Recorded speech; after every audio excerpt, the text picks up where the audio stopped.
Olá meninos, tudo bem? Bom dia, bem-vindo à nossa aula de hoje. Nós vamos trabalhar com essa apostila 3, tá? Gêneros textuais e estrutura das palavras. Então agora nós já trabalhamos os gêneros e agora de fato nós vamos chegar nas estruturas. Então eu separei esse processo de estrutura de palavras em dois grupos, tá? Primeiro da classificação dos morfemas, nossa, a palavra fugiu da minha cabeça, a classificação dos morfemas e depois da própria formação de palavras. Talvez se vocês olhando a lousa assim, vocês vão falar assim, nossa, parece que tem tão pouquinha coisa, mas é porque tá muito resumido aqui, pessoal, porque se eu fosse colocar tudo, eu ia ter que fazer umas 3 lousinhas dessa, então não ia dar certo. Então eu vou usar, nessa aula de hoje, eu vou me acompanhar muito pelo material de vocês, tá? Para auxiliá-los, usando os exemplos que o material usou, para ficar mais fácil de vocês entenderem aí do que a gente tá falando, tá? Então a gente começa, eu vou começar explicando para vocês o que é a palavra morfema. Morfema seria como se fosse um pedacinho de palavra, que é um pedacinho um pedacinho de palavra que, ligado a outro, vai gerar uma palavra diferente ou um significado diferente, tá? Então, basicamente é isso. Aí no material traz para vocês uma definição também. Então, vocês vão fazendo a leitura, leiam primeiro o material lá, deixei todo o material aí para vocês. Faça uma leitura e depois venha assistir a aula já com a leitura feita. Isso vai ajudar muito vocês porque vai esclarecendo. Então, de acordo com o que eu vou falando, vocês vão, entendi. Entendi. Tá? Porque às vezes só na nossa leitura a gente não compreende bem. Então, basicamente é isso. E aí, como que a gente vai começar a classificar esses benditos desses morfemas? Primeiro que vocês precisam entender é que uma palavra, ela tem um radical. Eu vou usar uma palavrinha que tem aí no material de vocês. Vou usar florista. Tá? Então, essa palavra, ela tem um radical. Qual que é o radical dela? Flor. Desse radical flor, eu posso gerar várias outras palavras.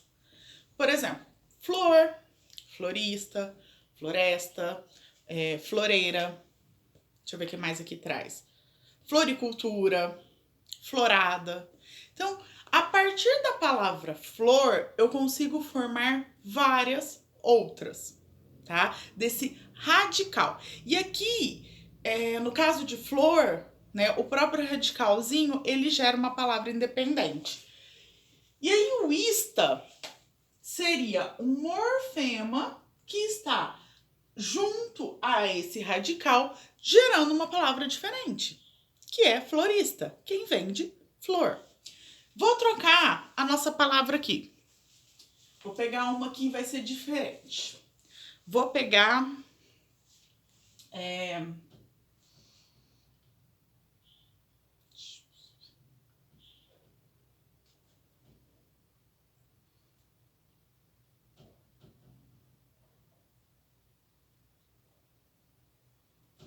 pedreiro. Eu tenho um radical aqui. Qual que é o meu radical? Pedre. Então, o meu radical é pedre. Seria P-E-D-R. Pedre. A partir desse radical, eu posso criar várias palavras. Aqui, eu coloquei pedreiro, mas eu posso ter pedra, pedraria, apedrejar, empedrar e aí por diante, quantas vocês conseguirem formar. Minha imaginação hoje só conseguiu formar essas, pessoal. Aqui em pedreiro, eu acrescentei o eiro, ou seja, o morfema eiro, a pedre, e aí eu criei pedreiro. Então, eu peguei o radical pedre, acrescentei o morfema e criei uma palavra diferente. Eu poderia acrescentar, por exemplo, aqui o A, pedra, outra palavra, e assim por diante. Todas essas palavras, pessoal, que a gente citou tanto no exemplo da flor, quanto no exemplo da pedra, Essas palavras que foram geradas a partir do mesmo radical, a gente fala que elas são cognatas, tá? Então são palavras cognatas, elas vêm do mesmo radical. Porém, sabe esses pedacinhos que a gente acrescentou aqui? Esses pedacinhos, eles vão receber o nome de afixos. O que são os afixos? São essas palavrinhas, esses pedacinhos que a gente acrescentou antes ou depois e que vão gerar palavras. Então, aqui no meu pedreiro, eu coloquei o eiro. Veio depois do meu radical. Então, aqui eu tenho um exemplo de sufixo, porque os afixos, eles vão se dividir em prefixo e sufixo. Prefixo, e aí eu falo sempre para meus alunos assim, ó, os meninos, como memorizar essas informações? Lembra lá que antes de você ir para a escola, você foi para pré-escola? Então, pré, tudo que vem antes. Pré-história, pré-escola, o prefixo lá do seu telefone. Qual que é o seu telefone? Qual que é o prefixo? É aqueles 2 dígitos que vem antes ao telefone, que indica a região, né, do código. E assim, várias coisas. Então, tudo que é prefixo vem antes. Então, aqui, a gente incluiu um sufixo, um morfeminha, que veio depois do meu radical, gerando uma palavra nova. Pode ser que eu tenha algo antes. Eu vou colocar uma palavra aqui. Ainda dentro da questão do pedre.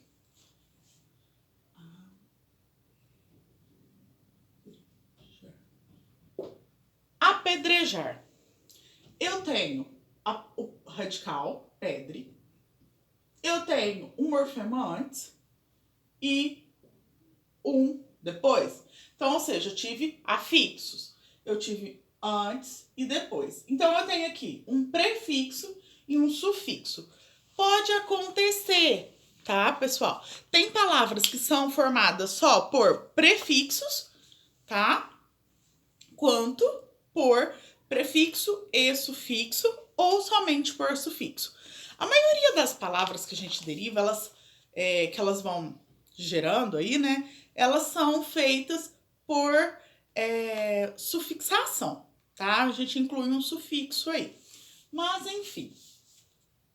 Agora, nós vamos falar da desinência. Algumas palavras, elas podem ter desinência. Essa desinência vai se referir a desinência nominal e desinência verbal. Nas desinências nominais, vai estar vinculado a questão de singular, plural, gênero, tá? Então, a gente vai falar aí de número e gênero. Um exemplo, aluno. Eu tenho, na verdade, esse radical aqui, ó, aluno. Então, aqui eu posso criar aluna, alunas, aluno, alunos. Então, eu posso criar, a partir desse radical, várias palavras, juntando a ela uma desinência aí. E, no caso, uma desinência nominal. Já a desinência verbal é quando a gente conjuga um verbo. Por exemplo, vamos lá. Acho que eu usei o mesmo exemplo aí. A desinência verbal, ela já é bem mais elaborada. Deixa eu escrever aqui um verbo.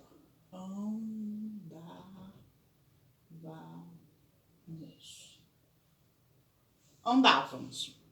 Olha quanta informação eu tenho aqui, a princípio. Eu tenho primeiro ande, que é o meu radical. Depois, eu tenho aqui o que a gente vai chamar de um sufixo que foi acrescentado. Mas, vamos entender isso daqui. Eu vou pular esse A, porque eu ainda não falei dele. Vou pegar o vá. O vá é uma desinência, tá? Essa desinência aqui é uma desinência de tempo. Por quê? É o verbo que está conjugado. Andávamos. Andamos. Então, o vá está indicando essa desinência. E o mos também é uma desinência, mas aí vai ser uma desinência de pessoa. Por quê? O mos indica que nós estamos falando a nós. Nós andávamos. Deu para entender aí?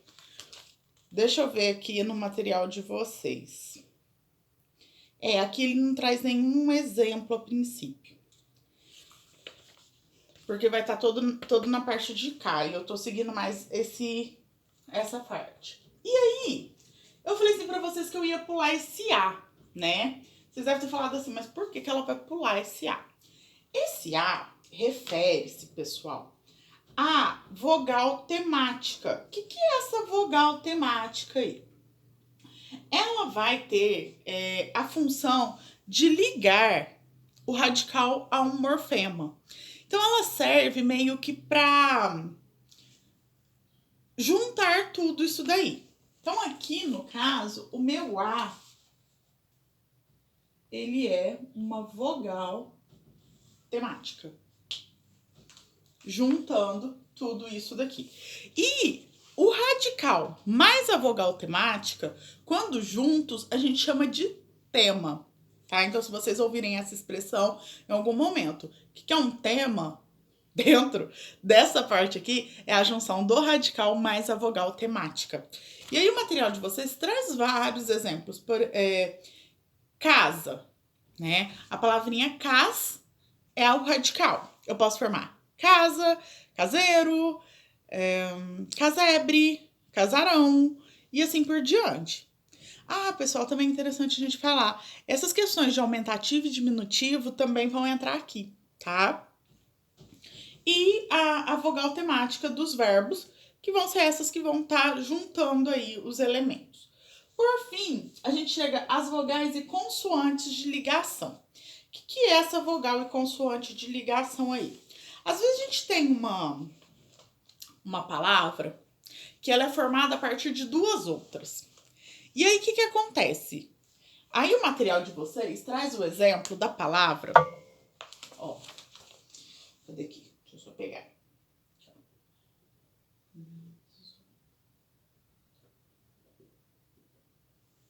Ela traz, o material aí traz o exemplo da palavra gasômetro. O que é a palavra gasômetro? É a junção de gás mais metro. Eu não falo gasmetro. Ia ficar esquisito, já pensou? Gasmetro. O que é um gasômetro? É algo usado para medir o gás, né? Então, é um gasmetro? Não. E aí, o que foi feito? Eu não, né? O que fizeram? Incluiu-se uma vogal, depois da palavrinha gás, que aí virou gasômetro. E juntou tudo isso e criou uma palavra nova. Então, isso é uma vogal de ligação. E a gente vai ter uma consoante. Por exemplo, deixa eu ver o que o material traz aqui. Como consoante de ligação. Paulada. É pau mais ada. Ada, pessoal, aqui funciona como um prefixo que indica ação, tá? Então, eu não falo paulada. Então, o que aconteceu? Incluiu-se um L, uma consoante que juntou tudo isso e deu uma formação. Paulada. Então, essas são as funções das consoantes e vogais de ligação. Juntar de forma que isso fique fluido na língua, que fique fácil de falar e que construa entendimento. Pessoal, leiam o material, tá? Assistam essa aula. Qualquer dúvida, vocês me chamem. Eu acredito que essa parte aqui, um pouco de desinência ainda, ela fica um pouco mais complexa. Mas a gente vai estudar, né? A hora que a gente chegar lá na parte propriamente de verbos e a gente estudar as desinências dos verbos, as coisas começam a ficar mais fácil. Por quê? Porque um verbo, todo verbo tem a sua desinência. Se eu digo assim, cair. Quem caiu? Eu. Eu caí. Se eu tô aqui gravando a aula de vocês, eu falo assim, nossa, caiu. Quem caiu? O que caiu? Ninguém sabe, porque lá nas minhas conjugações, ele caiu. É um terceiro elemento. Pode ser que caiu ali uma caneta, um lápis, um caderno, uma pessoa. Se eu disser assim, deixa eu pensar aqui. Bebemos. Porque caímos vai ficar meio estranho. Bebemos. Quem bebeu? Nós. Até se eu disser caímos. Quem caiu? Nós caímos.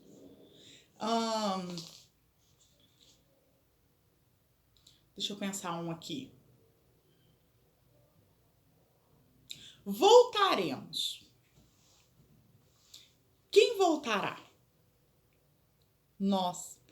Esse tempo dessa palavra voltaremos é no presente, no passado ou no futuro. Melhor dizendo, no pretérito ou no futuro.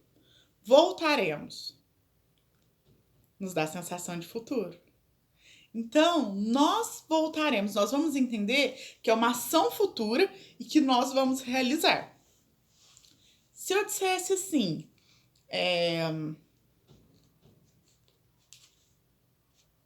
estava. Quem estava? Ele.